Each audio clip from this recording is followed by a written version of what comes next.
Well, hello. How are you doing today? Hope you're having fantastic time in this strange realm we find ourselves in.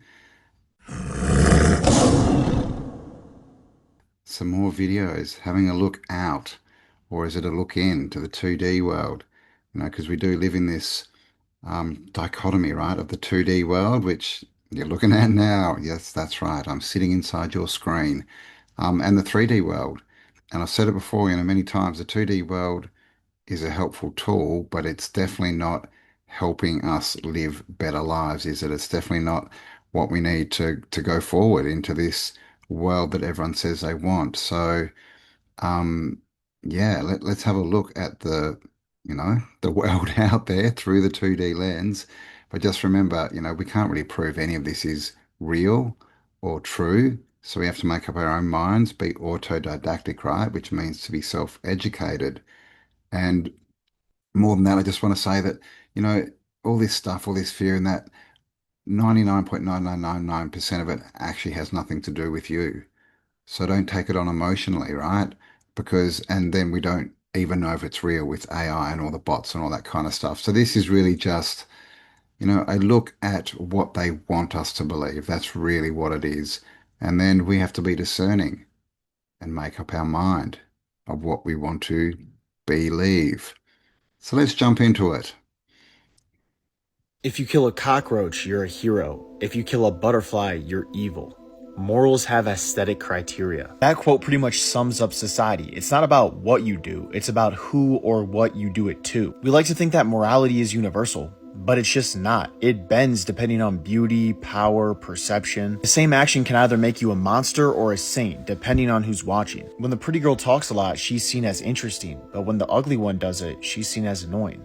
When a poor person donates money, they're seen as selfless. But when a billionaire does it, it's seen as a tax write-off. It's why people excuse cruelty when it's convenient and honesty when it's uncomfortable. Because in this world, morality isn't the truth, it's popularity with justification. Well, there you go. Morality with justification. And it's true. It's true. Everything is a perspective. It's your point of view, right? And we live in this world. There's an inner world and an outside world, but many people want to live in the outside world. And their way of doing that is to do what everyone else does, right?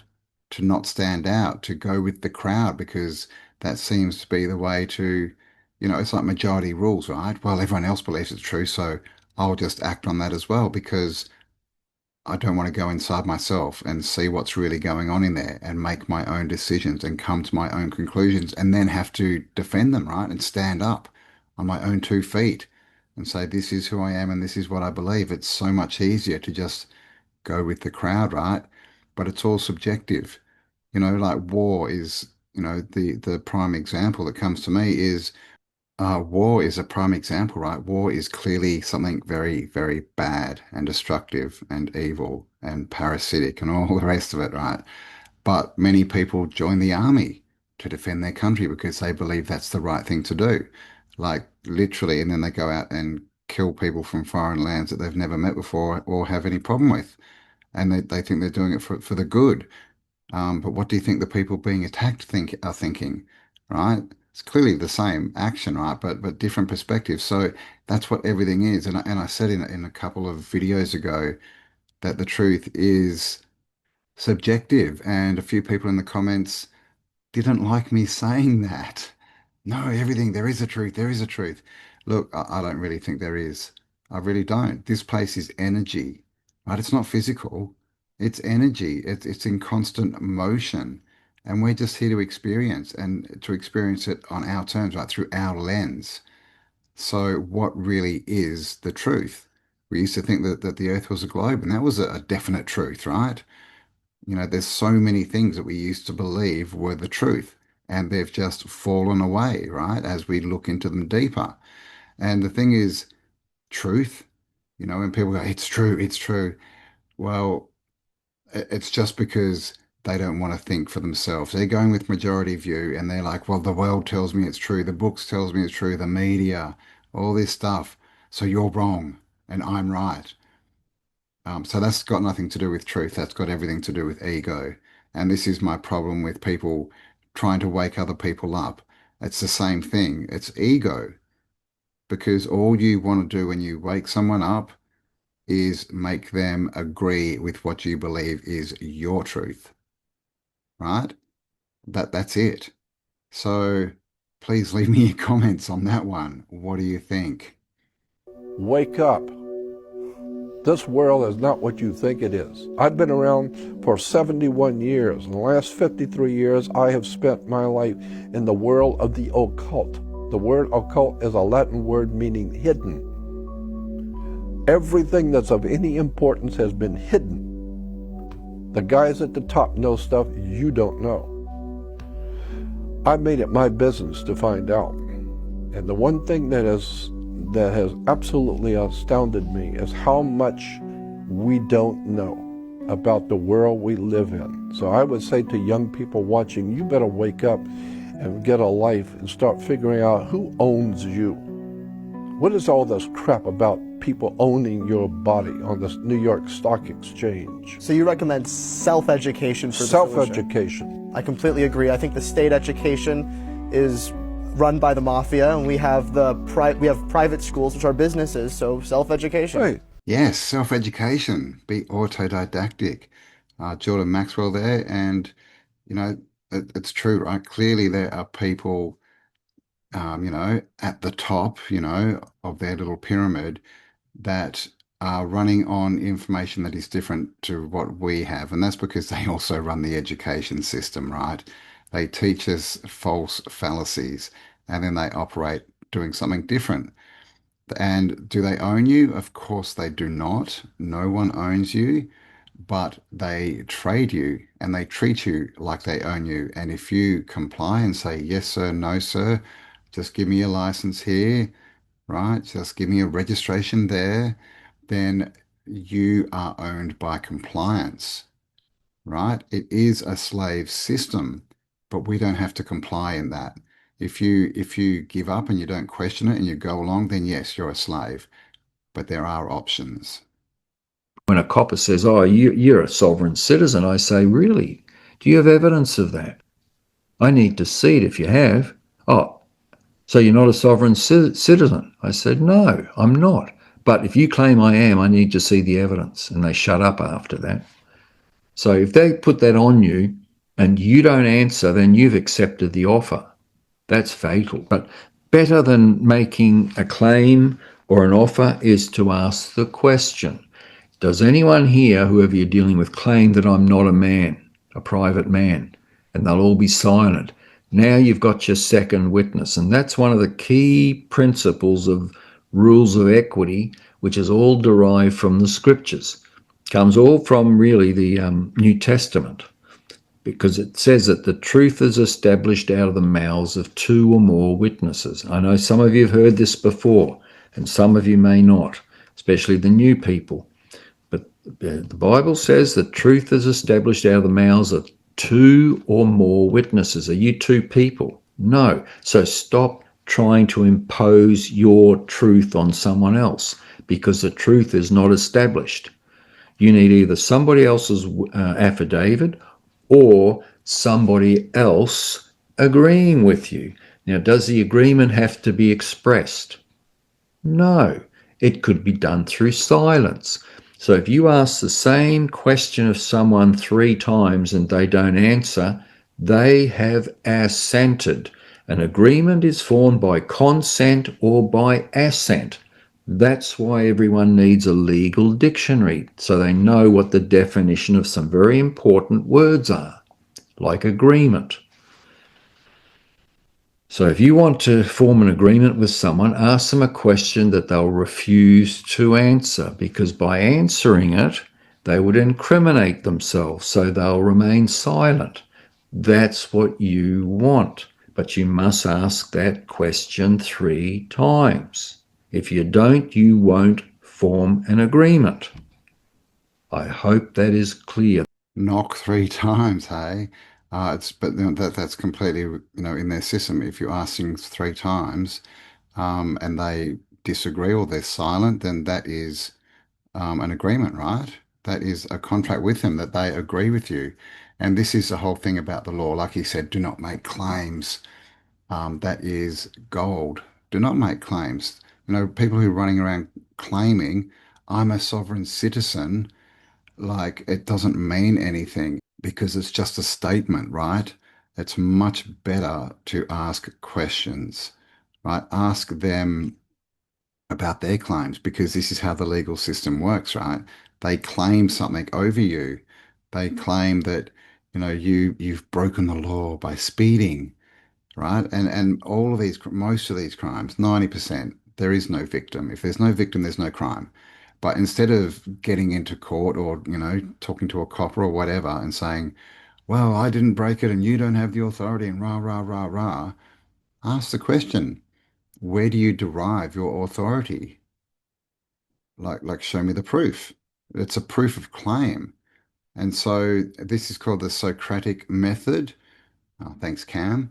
Um, and this is a much better way to do it. Don't make claims. Just ask them to prove their claim, and they never can, and it will all fall apart. Even if you end up in court, it will be thrown out because, it's a big, there's a lot to this, right? As far as understanding the actual system, not the system we've been taught, but what's really going on. And it's all, it just runs on fear and consent, right? It's all done through fear of violence or incarceration or theft, right? They're going to throw you in jail, beat you up, or give you a fine. And that's why most people concede. But if you just ask the right questions, don't live in fear and just say, well, where does your right to do this come from? Where do you get your jurisdiction, right? Show me where it says I comply. Show me the signature. And they never can. And this is it, then it will be thrown out of court. So don't get caught. We are approaching the 5-year anniversary of COVID, what should be known as COVID mania. It was initially called coronavirus, but then a PR team behind the hysteria rebadged it as COVID-19. They wanted to give it a sci-fi name just to freak people out a bit more. In my maiden speech in this place, I said that many want to move on from COVID, but I don't, and I still don't. The political class and the corporate media need to be held account for the damage they did. And I will not stop bringing up COVID mania until we have a New South Wales Royal Commission into the bipartisan psychodrama that was COVID. Let's cut to the chase. COVID was a slightly worse than usual seasonal flu. Yes, it was almost certainly the result of a lab leak in a lab set up by Dr. Fauci, but those lab technicians were foolishly experimenting with tweaks to the regular flu. COVID was a tweaked regular flu, brought to you by Dr. Fauci. For under 60-year-olds in Australia, the COVID fatality rate was less than 0.1%. And in all those cases, the person had other serious health issues. The death rate for under 20s in Australia was 0. But the goons all but forced warp speed vaccines on babies, toddlers and school children. Like all seasonal flus since we lived in caves, COVID was a danger for a small number of the elderly and the frail, but even then the fatality rate was not significantly worse than most winter flus. And of course the COVID fatality rates were hyped up because any death, a death from a car accident, that involves someone that tested positive after the death to the tiniest amount of COVID in the system was deemed to be a COVID fatality. Many didn't even know they had COVID. A hysteria over a near-regular flu was then made so much worse by the all-but compulsory warp speed vaccines. The principle of vaccination in general is sound science, but the vaccine industry today is the most corrupt industry on earth behind the military-industrial complex. Both those industries need government approval to make endless billions, and so they have orchestrated a phenomenal lobbying effort to manipulate weak-minded politicians and regulators. But even under the corrupt system, it still typically takes 10 to 20 years to get a vaccine from the concept stage to the market shelf. Why so long? Unintended side effects, of course. So why did people fall for what they told us openly was a warp speed vaccine? Plus they said that the governments around the world exempted the vax manufacturers from liability if the vax did backfire, just in case. The justification, of course, was that COVID was on par with Ebola. That is effectively what our politicians and the TV told us. Social media giants spent 2 years playing whack-a-mole to prevent the truth getting out. First they told us, take one vaccine, you'll never catch COVID. Soon after it was, well, now you need 2. Then it was, well, now you need 3 and it may not stop you getting COVID. And then it was a lifelong subscription. If you are foolish enough to have kept listening to the official advice, then you'd now be up to your 8th or 9th COVID vax. Of course, no one's doing that because, one, the COVID vax doesn't stop you catching COVID. Doesn't even do anything to mitigate COVID. So after all the hoopla, all the coercion, all the extreme vilification of those smart enough to resist, the stupid vax didn't even work. And 2, there is overwhelming evidence that COVID vaccines can cause harm. So what a great vax program. Doesn't stop you getting COVID, but makes you sick with other things. The Telegraph in the UK is one of the world's most respected newspapers. The Telegraph was pro-COVID mania at the time. Over the weekend, the Telegraph ran a story that the UK government has chosen to cover up deaths and injuries related to the COVID vax because, quote, releasing the data might cause distress and anger. Gee, yeah, it might. What made it worse is that the data that connected the warp speed vaccines to deaths and injuries has been shared with the pharmaceutical companies, but not with the public. There was a Freedom of Information request for this data, but that, quote, the agency refused, making a number of different arguments, including that publishing the data could lead to misinformation that would have an adverse effect on vaccine uptake in the public. Gee, I wonder why. So the government has forced a poison on people, and the people have died or had their lives wrecked. And then the government wants to cover it all up, because if they didn't cover it up, then people wouldn't want more endless vaccines for everything. When I was at school, I can remember getting 2 or 3 vaccines before the age of 18. Kids today are now told they need to get about 20. It's all about money, money, money. It's an absolute disgrace. The entirety of COVID mania was an absolute disgrace. I want to pay tribute to those who resisted COVID mania. It took guts. Many lost their jobs, many friendships and relationships were broken, but you were right, and I will not stop fighting for a COVID Royal Commission. It was a disgrace. It was done without any grace at all. And I showed that clip, obviously the majority of people watching this know the whole story. How did you go in 2020? Let me know. Um, did you get it? And if so, what are you thinking now? What protocols are you using to get that stuff out of you? Because we know it's come out. It wasn't even a vaccine, right? It was not. It was like, and it's like I said, it's all come out. You can search, you can read it. It was an experimental RNA drug, right, to alter our RNA, right, which is part of our DNA system, right? That's what we get from our mother side. Um, but I wanted to point out that, there's this big belief in the truther community, whatever you want to call it. I don't like labels myself. Of everyone who's in the government is evil. Everyone who's in the media is evil. They're all part of it, but clearly not, right? Clearly not. There are still people in there, you know, giving the good fight that are humans. And I believe that that number is actually increasing because we're going into a positive charge. I've said this before, all this media, all this social media, all this, us being swamped with all these stories of the end of the world and natural disasters, and it's just to put us in fear.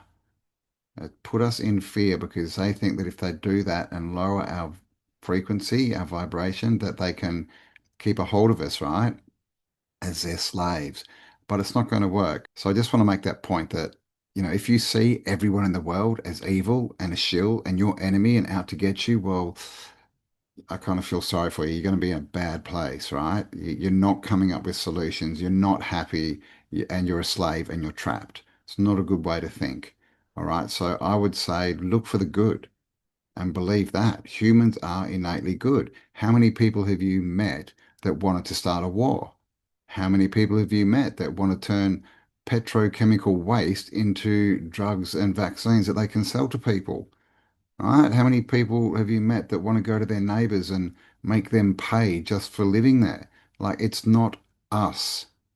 It's not us. And this is the massive, big deception that most people seem to miss is your neighbor's not your problem. It's the allies, the governing body, the controlling force. They're the enemy, not other men and women. Most men and women are good, and the ones that aren't are just megally programmed and traumatized, right? So they're not that way naturally. You never meet an aggressive baby, do you? But anyway, leave me your thoughts. What do you think about the whole thing? I mean, it's old news. We know most of it, but let me know. And of course, guys, If you like this content, please do give me a like. Let's get up to 1,000. The last couple of videos have had 1,000 plus likes. Let's go for 1,500. Please share this around as well. And of course, if you're not subscribed, what the bloody hell are you doing? Hit the subscribe button. Do you believe the earth is flat? I know the earth is flat. Seriously? Astrology and flat earth or true earth are symbiotic. You cannot have one without the other. If you have a ball and you are spinning, flying through space, chasing this fireball, your constellations would change every now and then. And our constellations have never changed. The stars have never changed. We have the same 12 zodiac signs that we had back in the Dendera stones in Egypt over 5,000 years ago. We're not moving. Every single ancient society knew this. The Mayans, the Aztecs, the Hindus, the Egyptians, every single ancient culture knew that we live in a geocentric universe, not a heliocentric where we are spinning, chasing this ball of fire while all of these other planets are rotating around us, while all of these other stars are rotating around us. If that was the case, Polaris would move, number one, which is the North Star, and it doesn't. Number two, all of the constellations would not rotate solely around Polaris, but they do. Therefore, we are the center of the universe. Wow, flat or ball, what are you? Let me know in the comments. Um, yeah, that's what basically I believe that we are not a ball spinning through space, infinite, space, and that's exactly what really clicked it for me was the stars don't change. The astrological signs don't change and never have. And we saw in that video clip it had one of those photos of the North Star with all the other stars, right? Making perfect concentric circles around it. That is impossible if we're shooting through space, chasing the sun, right, at God knows how many, miles per second. It just doesn't make sense. And there is no parallax, which means a parallax is, if the stars are here and we're moving over here, our perspective of those stars should change. It never has, and it never will, because we are not flying through space. We're not moving, right? The stars, the wandering stars, and the lights in the heavens, which used to be called the luminaries, just lights, they rotate around us, right? The dome, if you want to put it that way, is spinning around us, and it's so provable just by looking. So let me know, what do you think? Are you a baller or a flat Earth, or do you think we're in a crater? And why? What's your biggest reason? What actually woke you up to that perspective? You ever notice how the smart people keep telling you the world map is complete? Oh yeah, totally. Because of course the entire Earth fits neatly into one cute little globe, wrapped in borders they drew for us like training wheels. Here's the thing, old maps showed extra continents, outer lands, whole regions labeled, "Here be giants." But sure, those were just doodles, medieval fan art, nothing to see there. And Antarctica? Oh please, just a giant ice cube at the bottom of a spinning ball. Nothing strange about the most protected place on Earth being a frozen wasteland no one is allowed to own, explore, or fly over. Yeah, makes perfect sense. Then there's the treaty. Every world power agreeing instantly to leave it alone. Because if there's anything governments love doing, it's cooperating selflessly for 70 years, totally believable. But my favorite part? The maps that slip through the cracks, the ones showing rings of land outside the ice wall. Civilizations not plugged into our little system, territories that conveniently vanished once satellites and official cartography showed up. But I'm sure that's coincidence. Everything is. Compasses glitching near Antarctica, people reporting mountains where the map says ocean, ancient cultures describing Earth as a realm with outer gates. Yep, all imagination. Humans just happen to hallucinate the same images for 5,000 years. Very logical. Look, the world they gave you is the tutorial level. The real one starts outside the fence, but hey, keep staring at your globe. I'm sure it's the whole story. Yes, the maps, the maps. I love maps. I've looked at so many, old maps, many videos on them too on my main channel, Autodidactic. And this is what you see is the realm is clearly not what they're showing us, right? There are so many maps with extra land, extra islands up at the north, land masses down at the south. And if you go back to the 1700s, Australia doesn't even really exist. It's just part of this massive land mass, right, around the outside or at the bottom, right, depending on how the map is drawn. And that map he showed it was Monty's planisphere from the 1500s, late 1500s, and that literally shows continents all around the outside, right, where we at least are told the ice wall is now.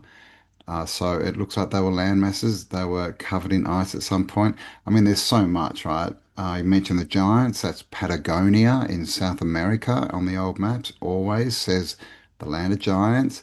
And at the end of South America, they were calling Antarctica, just on the other side of the Magellan Straits, the land of fire, Terra del Fuego, the land of fire in a frozen wasteland. How does this make sense? It doesn't. Clearly they're lying, but the biggest clue is, like he said, and I don't know if that guy's AI generated or not, by the way. I suspect he might be, but it's good information. Um, that they all agree, just like the COVIDs, right? All the governments of the world suddenly agree, right? And with this illusion of we hate each other, we're always going to war with each other, economic, this and that. But on Antarctica and COVIDs, they all agree. That is what should tell you it's complete BS and it's a trap, right? Is that they all agree. We know they all agree behind closed doors, right? But whenever that they are all talking in unison, it never works out good for us. But the main thing is just don't believe anything that those the parasites say. Think for yourself. Come to your own conclusions. That's why they used to wrap all the babies in linen and use copper-lined bottles, because the linen would help them sleep and calm their bodies and stop them from crying. Because remember, linen has the highest frequency of all fabrics, a frequency of 5,000 hertz. And that's why Jesus told us to wear linen in the Bible, because the human body only resonates at 100 megahertz. So when you're wearing linen, you're boosting your vibrational frequency. And as a result, you are healing your body through those frequencies. And just like copper, linen is antibacterial and antimicrobial, so that no bacteria was spreading in the hospitals between patients and babies who then had to use other beds. And the copper cups were conducting copper into the water, electrically charging the water which the patients would drink and young children, and this would then also boost their vibrational frequency because we are electrical beings. But now they wrap babies in polyester and they only use plastic bottles because polyester drags the frequency of the body down and weakens the body alongside plastic. And so if everybody's healthy, they wouldn't be able to profit off of that. So combining copper and linen is very beneficial for your body. Yeah, what do you sleep on? Polyester, linen, cotton. I've got organic cotton at the moment, but I am looking for linen. And this is the reason why so many people are waking up tired, why they are not sleeping well, why we have these things like restless legs. That's because you're surrounded with the wrong frequencies, something that your body does not like. It's dragging the frequency down rather than boosting it up and healing you. It's sucking the life out of you, literally. And yes, it was the Rockefellers again who said they want to see every human, man and woman, wrapped in plastic. All right, which I mean, look around, right? This is now most clothes are plastic, polyester, and all this other crap. So it might be cheaper, but it's cheap and nasty, right? And this is the thing about health. My philosophy on it is you're going to have to pay at some point. So you either pay now for better food and better products, or you pay later to fix your health, right? And then the whole hospital system. Hospitals come from that they were a part of the Templars, right? And they were called the Hospitaliers. And this is the new version that they've brought in. We used to have healing centers, right? And people who use nature and herbs and all this kind of stuff, and linen and copper to heal us. But then they introduced these hospitals from the hospitaliers, and that's why it's basically it's like an army. That's why you have the Surgeon General. That's why you have hospital wards, right? Just like a jail. That's why you get discharged, right? Just like the army. It's all it's not for your health, right? And I'm sure that most of you have worked this out, but that's where it comes from. The hospital is. When you're born into this universe, you're in it for a long, long time. You have many different lifetimes. And after each lifetime, there's an examining period, which you're in now. You see, every second of every lifetime is always recorded. And as each one ends, we sort of look at it. Look at a few of the days, examine it. And then if everybody agrees, you move forward. What do you mean move forward? I mean, move forward, continue onward. The point of this whole thing is to keep getting smarter, to keep growing, to use as much of your brain as possible. For example, I use 48% of my brain. Do you know how much you use? 47? 3. I'm sorry? 3. I use 3% of my brain? Yes, don't worry about it. Everybody on Earth uses 3% of their brain. 3 to 5%. That's why they're there. 3? 3%? 3%? You mean nobody on Earth uses more than that? When you use more than 5% of your brain, you don't want to be on Earth, believe me. Well, not that your takeout places aren't lovely, but there are many more exciting destinations for smarter people. Now, being from Earth as you are and using as little of your brain as you do, your life has pretty much been devoted to dealing with fear. It has? Well, everybody on Earth deals with fear. That's what little brains do. What are little brains? That's what we call you folks behind your back.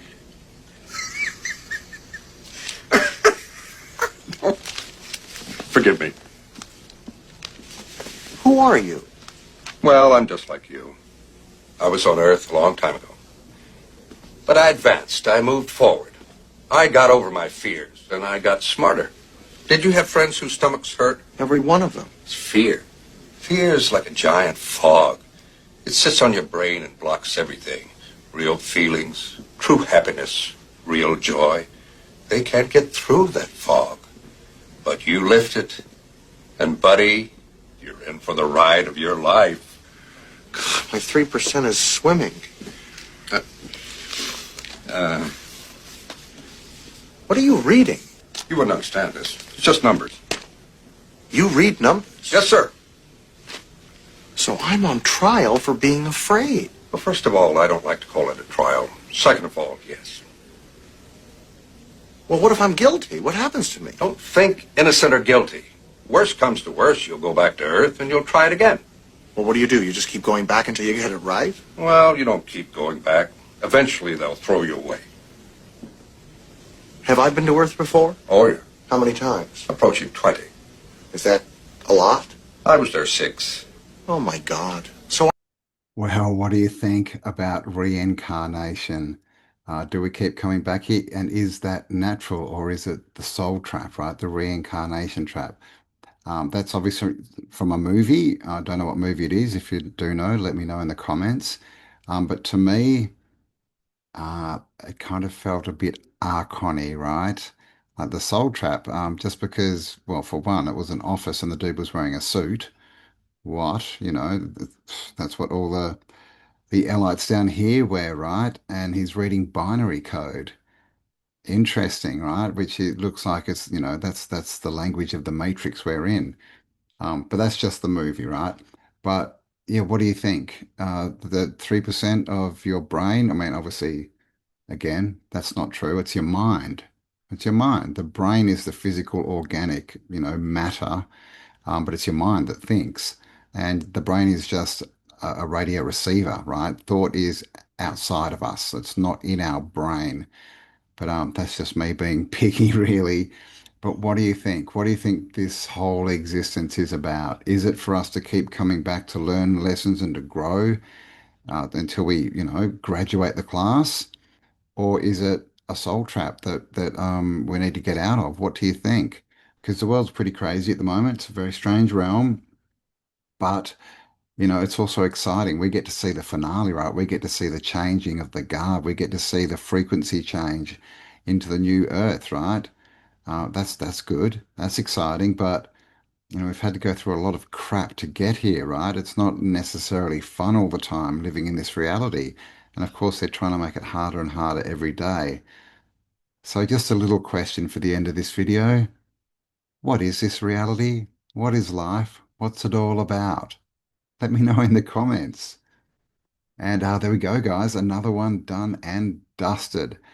Hope you enjoyed that one. Please do leave me your comments. Of course, give me a like. Let's see if we can get to 1,500 likes on this video. Of course, if you haven't subscribed, what the bloody hell are you doing?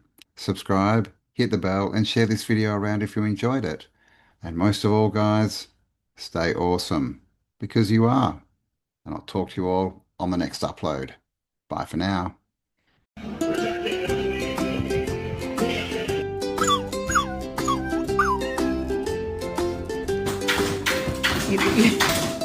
You have to put a ball in there, Cora.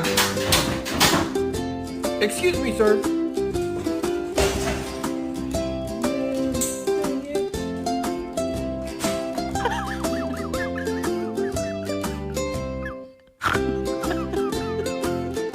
Oh, there we go.